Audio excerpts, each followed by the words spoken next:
In this video, I will show you exactly how to download and install the SuperLive app on your iPhone so you can start enjoying all of its features right away. This process is very simple and only takes a couple of minutes if you follow these steps closely. To get started, go ahead and unlock your iPhone and find the App Store icon on your home screen. Once you tap to open the App Store, look at the bottom right corner of the screen and tap on the search icon.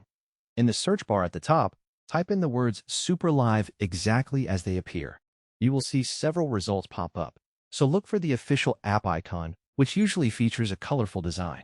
When you find the correct app, tap on the blue button that says Get or the small cloud icon if you have downloaded it before. Your iPhone might ask you to confirm the download using your Face ID, Touch ID, or your Apple ID password. This is a standard security measure to make sure you are the one making the request. Once you provide your authorization, the app will begin downloading to your device. You can track the progress by looking at the small circle filling up next to the app name. After the download is complete, the button will change to say Open. You can tap that button immediately or go back to your home screen to find the new app icon. Simply tap the icon to launch SuperLive and follow the on-screen prompts to set up your account and start exploring.